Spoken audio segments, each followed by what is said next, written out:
From the Missouri School of Journalism, welcome to Global Journalist. I'm Jason McClure. Stop me if you've heard this story before. A devout family sends their 9-year-old son to a religious institution. After a time, they discover the boy is being abused by one of the religious leaders. But rather than prosecuting the perpetrator, the crime is hushed up, and more children are put in danger. This cycle is familiar to anyone who has been following the abuse scandals in the Roman Catholic Church. But internationally, the physical and sexual abuse of children has also been a problem in Islamic schools. In many cases, stopping the abuse and bringing those responsible to justice has been just as challenging for some Muslim communities overseas as it has been for Catholics in the U.S. So on this edition of Global Journalist, we'll get a glimpse of some recent reporting on this problem in two very different areas of the world. In a few minutes, we'll turn to northern Nigeria, where a series of high-profile police raids on Islamic schools accused of abuse has brought a lot of focus on the treatment of the country's 10 million Islamic school students. But first, we're going to turn to Pakistan, where an Associated Press investigation from 2017 found that sexual abuse is a pervasive and long-running problem in that country's Islamic schools. So for more on this, we're going to bring in Kathy Gannon in Islamabad. She's the AP's chief correspondent for Pakistan and India. Kathy, welcome. Thank you very much. Pakistan and Afghanistan. Thank you. Oh, sorry. Thank you. Well, first off, talk to us about how you got interested in doing this story. Yeah, We just heard about the problem in Pakistan from Kathy Gannon of the Associated Press. Up next, we're going to turn to West Africa. There, this issue has been making headlines in Nigeria after a series of police raids released about 1,000 people, mostly children.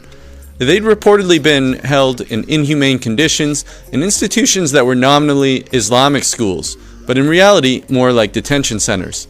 Some had been victims of sexual abuse and even torture. So for more on this, we're going to bring in Mayeni Jones. She's a Nigeria correspondent for BBC News. She joins us now from Lagos. Mayeni, welcome. Hi, thanks for having me, Jason. Well, it's a pleasure to have you. Start out maybe just by talking about Islamic schools in northern Nigeria. It sounds like they play a number of different roles within societies. We're going to bring in two other experts. Joining us from the city of Lincoln in the UK is Hadiza Abdulrahman. She's a lecturer at Bishop Grosseteste University who researches these schools. Hadiza, welcome. Thank you. And also with us from the Nigerian capital, Abuja, is Mohammed Sabo. He's a team lead for the Al-Madri Child Rights Initiative, a group that advocates for Islamic school students. Mohammed, welcome. Thank you, Jason, for having me. Well, Mohammed, let me start with you. You've talked, your organization has been working on the issue of child rights in these Islamic schools, referred to as Al-Madris in northern Nigeria, well before these raids exposed this kind of abuse. Are you surprised at what the police have found? Okay, thank you very much once again for having me. Like I've said previously in other space, I'm not surprised at what the police have found in the centers.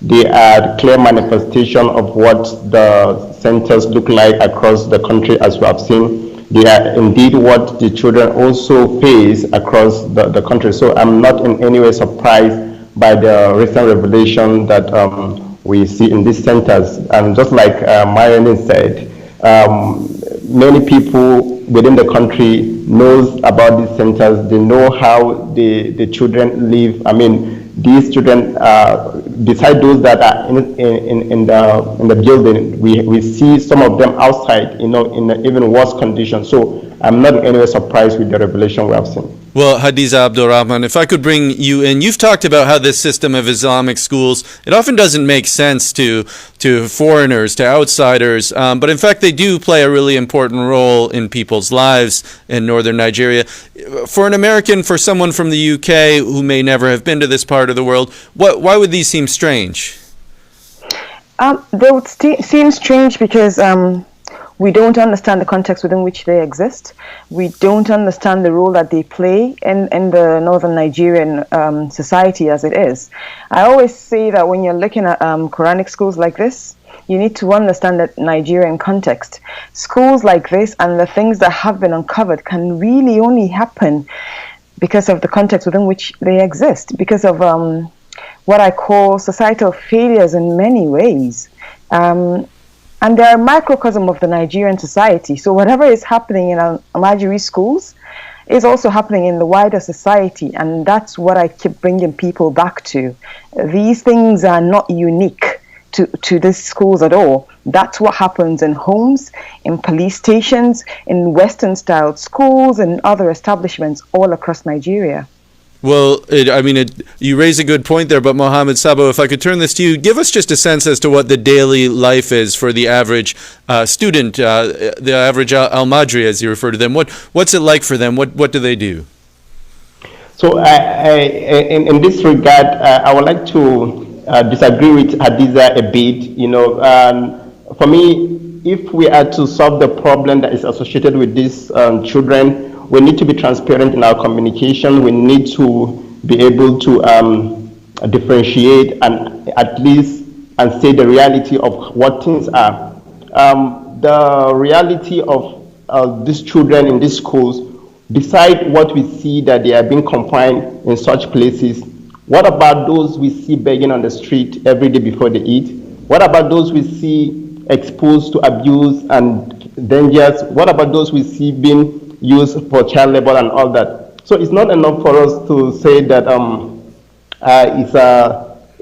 we have such kind of situation in other aspects and then this should be justified. No, okay, we condemn that as well, but then whatever is happening here, we should also be able to do what we can to reform it, to make it such in a way that we give it a human face. None of us who have children or little ones, we want to see them in the condition of those children. So whatever education they are having, whatever, nobody's against that, but they should be able to we should be able to have a best practice that will ensure that their fundamental children's right is being enhanced and is being protected. If it is the fault of the government, then we as citizens need to hold the government accountable and ensure that the right things are done in terms of provision of infrastructure and other. And I quite agree with the fact that a lot of parents send their children to these schools because they see it as an alternative.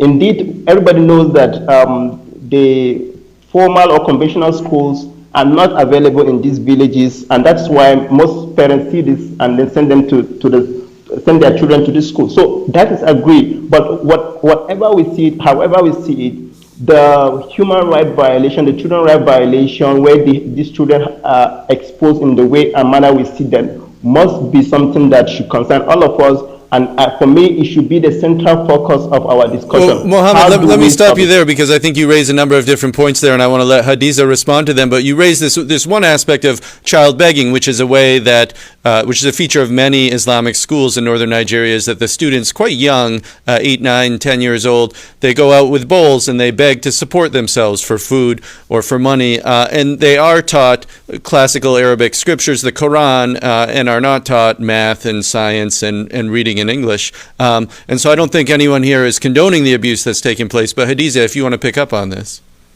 I think there's a misunderstanding here. I wasn't in any way condoning. I was trying to explain. And what I'm trying to say is you cannot understand how these things happen for as long as they do. If you do not understand the wider context within which they exist, what allows it to happen is what I'm saying. What systemic failures allow it to happen? That's the point I'm bringing us back to. If children are begging on the streets, that cannot be right. Under any ramifications, who is taking responsibility for that? We live in a country that does not know how many Quranic schools exist. We have a guesstimate of how many boys are in this system. People send their children to these schools because they have no choice, because they think it's suitable, they think it's available for various reasons. What the state can do is to try regulating, to try reforming, but really to move past platitudes and do something about it. I'm saying that we need to understand the wider context, systemic failures and systemic issues that allow these schools to exist in the way that they do. Yeah, and Mohammed, if I could turn this to you, Hadiza raises some good points here. I mean, there was a story by Reuters earlier this year. It was actually about Senegal and Guinea-Bissau, but there's a similar Islamic school system there as in northern Nigeria, I understand. And in fact, there was an aid agency that went and rescued a bunch of children who went to an Islamic school but were forced to beg on the streets of Dakar in Senegal to support themselves. So this aid agency rescued them and returned them to their home villages, but their parents were upset. They basically didn't want their children to be rescued and were basically saying, like, we preferred them to be in the Islamic school because it's better than the alternative that they have in the village. I mean, certainly you can see that point of view. Mm-hmm. So I agree with Hadiza on the point that she raised about systemic failure. And for me, that has been the central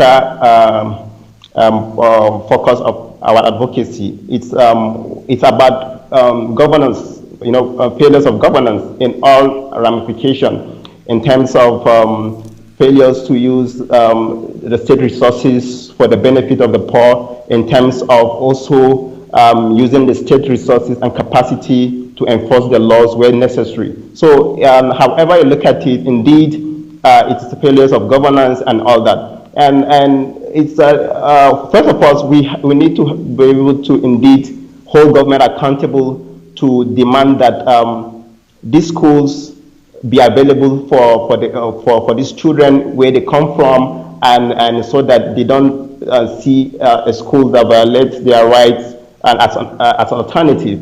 But in other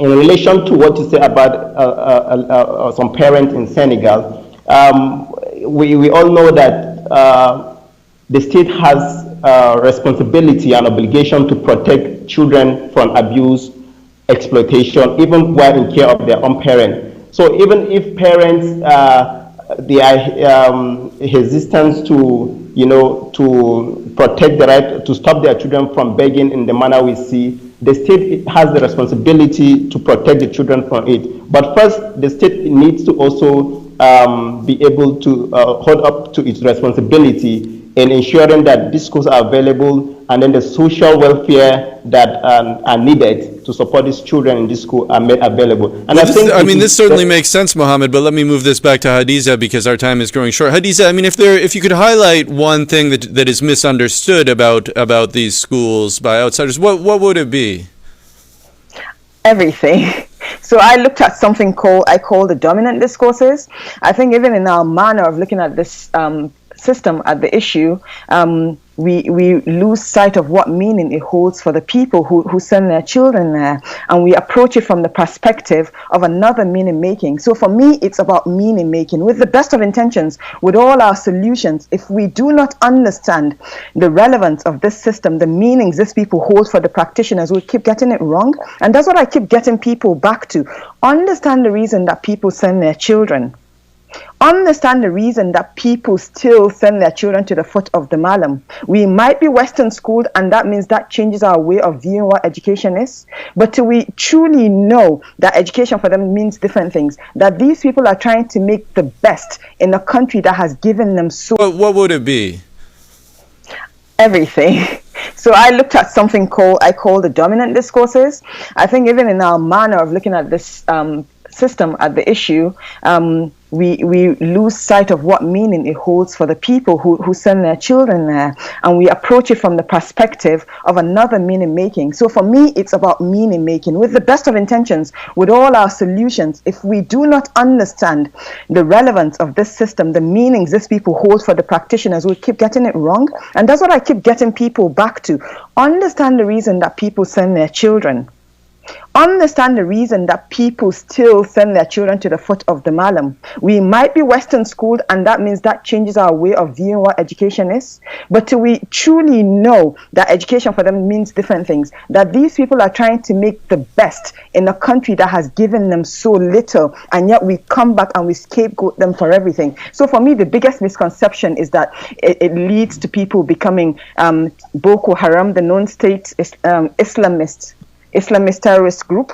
There's this belief that former Al-Majire end up being Boko Haram members, and that for me is by far the biggest misconception. The most correct narrative for me would be as a matter of child's right concerns. It's disturbing that children have to beg. It's disturbing that children have to live like that. And that should be where our focus with. So with that, I agree with Mohammed. No, I mean, I think what you say makes a lot of sense, particularly given that something like only half of children in northern Nigeria are in formal primary schools. And if you have a child with addiction or psychiatric issues, there aren't other institutions that deal with this. The investigative eye looked at this program, and it's where it went to a government-funded rehab center, and they found people shackled even in a government-owned rehabilitation center. Well, so when I say this is widespread, you find the same. We have what I call a prayer economy. And these are Murray last words. A prayer economy is where you go to churches and